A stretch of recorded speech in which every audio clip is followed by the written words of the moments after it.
Every man by nature is a damaged good. For me, I believe that marriage is a beautiful concept. The unfortunate thing about it is the fact that a beautiful concept that is flawed by the complexities and the dysfunction of individuals that come to apply or to execute the concept called marriage. Because whether you like it or not, who you are is who you bring into the marriage. Trauma affects individuals differently. Trauma can impact your personality. It erodes you of your self-confidence. So one particular night, I left home. That's why my father said something to me that really broke me. I came back in the middle of the night. I was crying. My dad was ready to beat me up. My mom took me to him and said, look, you've hurt this boy. And I told him that since the incident happened, you've not even bothered to hurt me how I cope in school. And these are the things I've been going through. So when I explained to him how I've been bullied, how people have made jest of me and all sorts, and coming home, you're supposed to be my safe space. Now saying I'm leaving to the same thing. It was at that point, that was the first and only time I saw my dad broke down.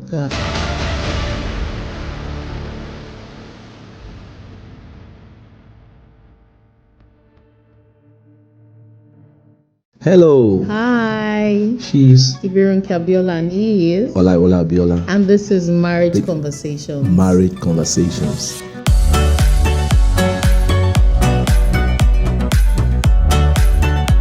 We'd like to welcome you once again to Marriage Conversations, everyone. I mean, it's beautiful to come back here again. Yeah. We had this a while ago. We started out on Instagram Live, then we were on radio for some time. Yeah. Now it's a podcast, a full-blown podcast. It's good to be back, honestly, to Marriage Conversations. Yeah. And it promises to be enlightening. And we look to inspire, and we also look to encourage people to normalize counseling and therapy, going for counseling and therapy. I'm a relationship, marriage and family therapist. I'm a certified professional mental health counselor. And the whole essence of doing this is to encourage people to normalize going for counseling, for therapy. Yeah. It's also to put out the right information as per relationship and marriage out there. Yeah. We know that there are a whole lot of things going on online. Yeah. I mean, there are a lot of information here and there. Yeah. And I also know that it's easy for people to go online and pick up information by themselves. Yeah. But I know that as per in visual, when people have conversations about a certain topic, especially we're talking about relationship and marriage, and when it is driven from experience and from the things that you've seen over the years, that you've encountered over the years. Our personal relationship experiences. Yes. So I feel like there's a way, it goes a long way to impact the people that you're sharing the information. Another reason is because as a therapist myself, I'm privileged to sit with men and women, lost count of men and women, been privileged to sit with them in personal counseling sessions and therapy sessions. And by that kind of engagement and experience, I've come to realize that there is need to put a lot of information out there to help people to find solution to their marital and relationship situations. Yeah. So today we want to look at something very, very important. I mean, it's something connected to everyone. Yeah, especially married folks. Especially those that are in relationships. Yeah. And also if you've grown up in a certain environment, a certain family, which all of us are part of. Definitely. You are definitely, this topic we're talking about concerns you. The topic is marriage and trauma. How trauma impacts marriage and relationship. It's a big deal for me. I mean, I know that you have a whole lot of things to talk about. So I'm going to leave it to you. First of all, I think we should look at what marriage is first of all. Let's discuss marriage itself. What is marriage itself? Then we can look at the other topic. Well, for me, as I said earlier on in my private practice and engagement with people, with couples, I've come to realize that if there's anything at all that so much impact to the very core, the very fabric of the essence of a marital relationship is the traumatic experiences either before getting married or after people have gotten married. And when we talk about this, we can't talk about it, first of all, as you rightly said, let's talk about marriage. For me, I believe that marriage is a beautiful concept. Beautiful concept, two people coming together from diverse backgrounds, different backgrounds, and coming together to become one. The unfortunate thing about it, quote and unquote, is the fact that a beautiful concept that is flawed by the complexities and the dysfunctions of the individuals that come to apply or to execute the concept called marriage. So for me, marriage is a beautiful concept, flawed in application and execution by the intricacies, the complexities, and the dysfunctions of the individuals. Because whether you like it or not, who you are is who you bring into the marriage table. So if you are traumatized, as I used to say, I say it in passing, at times when I'm playing that, it seems more or less we are all damaged goods, so to say. If you want to look it from a spiritual dimension, say, for all I've seen and I've come short of the glory of God. That coming short of the glory of God is the fact that every man by nature is a damaged good because something happened to us. But if you want to go another route, let's look into this now from psychological perspective. Every one of us are a product of our nature and our nurture. So when we talk about the nature, we're talking about the genetic material we all inherited from our parents, from our ancestral line. And whether you like it or not, these things are real. Some have diseases, like for example, diabetics, high blood pressure. And we also have character flaws that move from one ancestral line, from one generation to the other. But most importantly, what has been found through research that has impacted people's lives greatly, that is even has been found to be even be stronger than nature, is the nurture aspect. We talked about the environment, the way people were raised, the way people were conditioned, the societal factor, the religious factor, and the significant emotional event of life that impact people as they grow up. Now they've become adults, but they were raised in a particular environment that has conditioned them to behave in a certain way. And when people also now go through significant emotional event of life, such as an abuse, such as neglect, such as, let's say, a rape incident or an accident that impact life-threatening events that people come across as the journey through life, it impacts the kind of person they become. And when you come into marriage, you bring all those baggage into marriage. And it is what it is. Wow. I mean, that is so full. And from what you've said, you've spoken about everyone having one dysfunction or the other. Everyone coming out of a certain family or a certain environment that has impacted them one way or the other. And it has informed what they've become and how they live. Now my question now is, what exactly is trauma? How do you even know that, how you behave or how you are, something is wrong somewhere? How do you know that there's a dysfunction? Because I know that, first of all, there have to be awareness, right? So how do one know that there's trauma? How do you know it? And how does it impact the relationship? Let me just take the two questions together. That's a whole kettle of fish, honestly. It's a major issue. Now, first of all, trauma itself is a response to a distressing or life-threatening event. It could be physical, could be emotional, could be psychological. So when we talk about physical trauma, maybe as we join in this conversation, I'm going to talk about my own personal experience. Would love that. And that will also throw a lot of light to this. So when we talk about life-threatening, distressing event of life that people do experience, or people experience while growing up, or in any space of life at all. At times it happens before people get married, or even after they've gotten married. For example, somebody that was pregnant and probably had a miscarriage. We've seen marriages that got to a point of almost breaking up because of the emotional impact of the fact that they had a miscarriage, that the woman found it difficult to come out of that emotional strain. So, for example, when we talk about physical trauma, somebody that had a near-death experience, or for somebody like me that once had an injury, an accident while I was 7-8 years old in my right eye. And we've also seen situations where someone probably was raised in an environment, maybe by a stepmother or a stepfather or something, or somebody was gang raped while growing up. Life-threatening or distressing event that could either be physical, that could be emotional. And when people don't get to deal with it, in this part of the world, we hardly deal with traumatic event appropriately. We sweep it under. For example, a young lady that was probably raped at 17 or at 18 or at 20 something, we take the lady to the hospital for medical attention, for physical attention, physical examination and the likes. But nobody is actually paying attention to the psychological impact, or to someone that probably lost her husband and became widow very young, maybe married at 25, by 27, 28, the man died. And she moved on. Maybe another 5, 6, 7 years later, she decided to get married. And nobody had actually paid attention to her, what she had gone through, or even she not even paying attention to herself, that the kind of emotional roller coaster that happened as a result of the death of her husband before going to another relationship. Or somebody that was in a relationship that he has committed all his life, his effort, and for a long distance or a long-term relationship, and for one thing or the other, the relationship didn't work out, or the person died, or something happened, or the parents stood and said, no, you can't marry our daughter. So people go through significant emotional event of life that impact them emotionally, psychologically. And when that happens, it leaves them differently. One thing about trauma, that no trauma leaves a man the same. Trauma so much impacts your life that after the traumatic event, you are no longer the same person. From my own experience, while growing up, the little I could remember about myself, that I was such an extroverted person, child, happy child, jumping up and down. But after the incident at 7-8 years of age, when I had with my own hand struck the pencil into my own eye, it changed my personality. I became more introverted, unlike before, and I became a shy person. I lost my self-esteem. I lost my self-confidence. I just want to sit behind the crowd. I don't want to be known. I don't want to be noticed, because people were taunting me. They were making jest of me after I came back from my hospital treatment and things like that.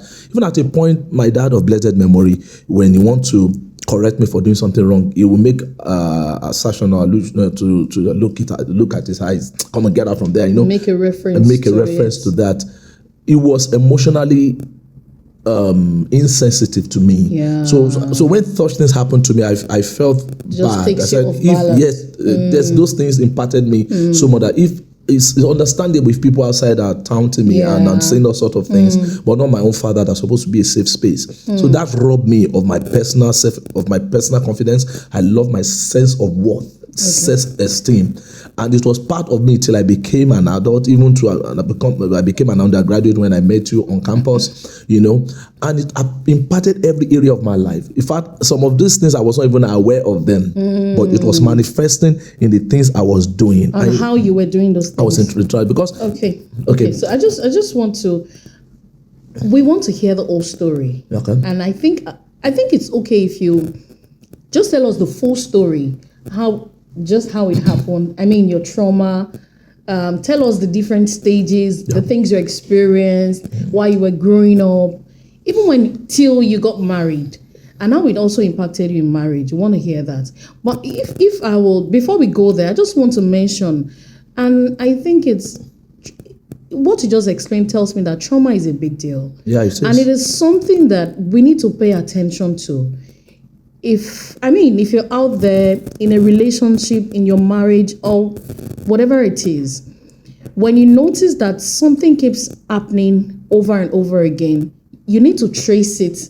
There must be something causing it, right? There must be a dysfunction, or there must be a dysfunctionality or a trauma causing that reaction. So I think it's okay. We all come to a place of self-awareness now. Yeah.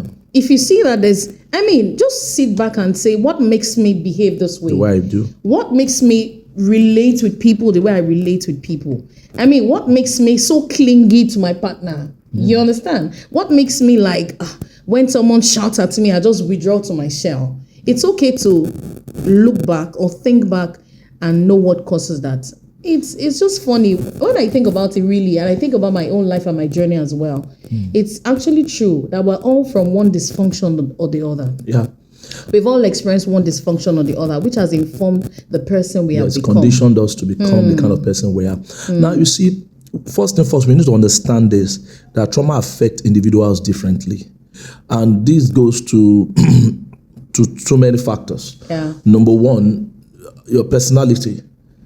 Trauma can impact your personality. Really? Then number two, we need to understand the kind of person you are also could play a role in how trauma impacts you as a person. Yeah. So for me, then the only thing I remember now, as an adult, you can look back and in hindsight and say, okay, this was. I knew then that because my mom used to complain when we had our son. Can you tell us the story? Yes, I'm coming to that. I just wanted to put this out there so that people understand it affects us differently. Yeah. My mom used to tell me when we had our son and he's always jumping up and down, full of life and energy. My mom always say, "It's like you now. You were not Lojo, no that kind of a thing, like father, like son." I said, "No, I thought I'm not. No, you were like that. I thought I'm gentle. I thought I'm gentle, but." Before that incident, I was like that. I was full of life, full of energy, jumping up and down here and there. But after that incident, it impacted my person, because what happened was that after that incident, I went to school one particular day, and just like every other day, all things bright and wonderful, all creatures, God made them all, so to say. It was just like every normal day. 7, 8-year-old, I think I was in primary school then, and I got to school, I had a brand new pencil. I wanted to share with my friends. Look, my pencil is beautiful, my pencil is longer than yours. So we both sharpened our pencil, and I was trying to hold it together to just say which one is longer which one. And I was dragging from him. Let me see now, give it to me, let me see. But while we're both dragging, he left it unexpectedly. So with my right hand, I dragged the pencil and straight into my right eye. Everything went blank. And that was how it all started for me as a person. So at that point, well, I left school because definitely I have to be treated. So I was treated. So I was taken to a specialist eye clinic in Kano. As of then, thank God for technology this day and time. Thank God for the development that's taken place. The only specialist eye clinic that was repute was in Kano State. So my mom from Lagos to Kano, and I was there for months and months. Then we came back. Then after I came back, the one major thing you observe was that my right eye was swollen than the other. So it may looking at me from afar, you can easily know that there was something happening. But everything was still fine to that point until after some months, maybe about 6 months after I came back, I discovered that water would be streaming down my eye without crying. And my parents were wondering what's happening, so they took me back to the hospital. Mind you, my dad and mom actually had forgotten that I was supposed to be taken back after certain months as a follow-up treatment, but my parents forgot that aspect of my medical treatment. Wow. So by the time they got to the hospital, went back to Kano State, and the doctor we met there saw my medical report, and I could still remember that he was angry with them that, no, do you want to, why are you doing this? What you've done to this boy? You're supposed to have brought him back. So I guess because there was a delay in taking me back for this subsequent follow-up treatment, and there was this thing started spreading like a scar, it looked like cataracts, but it's not cataracts. It started spreading. Ideally, it was not there, but because my parents didn't take me back on time, so that impacted on the treatment. So the man said, look, we've done too much operation. This boy is still young. We should have brought him before now, but we can't do anything now. Just let him get more matured and things like that. And that was it. But along the line, by the time I got to secondary school, my dad died. So after that, we're not thinking about treatment anymore. It was now the survivor mode now, and that was just it. And that was it. So one major thing I discovered from my own traumatic experience was that, number one, it erodes you of your self-confidence. Now, number two, it also impacts on you and give you a negative core belief. So from that point on, I started seeing myself, I was not good enough. Wow. I started seeing myself, because in class, they will be asking questions and I know the answer. But somebody at the back says, come on, get down. One high. Come on, stop that. What are you doing? Shut up. And I will know the answer. The teacher will flog every one of us because people were making jest of me, and I'll just keep quiet. So I sunk into my shell. So I stopped being playful. I stopped being extroverted. I stopped being lively in class. And gradually, I became more introverted. And that was it. And even as of the time I was on campus, I just want to do my thing at the background. I don't want attention anymore. This was unlike me before. Now, and when that happened, it also impacted on my interaction with people, because now I've lost my self-esteem. So everything is created twice. Your physical reality, what people see you do outside, is a reflection of your inner realities. So because inside of me, as at that point, I started feeling I was not good enough. I do not fit among people that do not have injuries and things like that. So I just want to hide somewhere, not to do anything, so to say. And that impacted me. And even at a point when I became so mature, now I probably want to go into a relationship. I've had a lot of struggle. Will this person accept me? So I started feeling rejected, even without the person rejecting me. Wow. You remember that even after you said yes, about a week or two later, I was asking you, didn't you see? I wanted to see what? So to say. And so it's impacted. So what trauma does is that it leaves it leaves a lot of things behind with you. This self-doubt, this core belief that is negative. I'm not good enough. I'm not accepted. I do not deserve this. I do not belong to this class of people and things like that. Then it also brings about what they call protective mechanism. We also call it coping mechanism. So what you want to do is that you want to put up some things just to protect yourself, so to cope with the situation. So at times you just want, the best thing to do is just to keep quiet. So that people don't pay attention to you. Yeah. You just want to do things, and a lot of thoughts are going on in your head. Then unmet emotional needs. Then I needed validation. I needed affirmation. Somebody to tell me that, see, you are still good enough. There's nothing wrong with you. But the only person that was doing that was my mom. My dad too, but my dad was a choleric, was a very go person, a smart, push, very ambitious, aggressive kind of person. So, and because that has impacted me, I've become slower in my disposition towards life, because what was going on in my mind was I'm not good enough. So if I ask you to do something, there's a lot of second guessing. Yeah. So it's dragged my speed of execution. So my dad sees it as being sluggish. You are not smart, you are not sharp, and things like that. So instead and you began to see yourself. So instead of saying things that will affirm me, say, boy, come on, you can do this. It was not even paying attention. So one particular night, I left home. I walked away from the house because my father said something to me that really broke me regarding my eye. And so I came back in the middle of the night. I was crying. My dad was ready to beat me up. Where you left the house? Where did you go? And I was crying. I said, what's the problem? So my mom took me to him and said, look, you've hurt this boy. And I told him, Dad, since the incident happened, you've not even bothered to ask me how I cope in school. And these are the things I've been going through. So when I explained to him how I've been bullied, how people have made jest of me and all sorts, and coming home, you've been supposed to be my safe space, now alluding to the same thing. It was at that point, that was the first and only time I saw my dad broke down as a man in tears. I'm feeling emotional as well.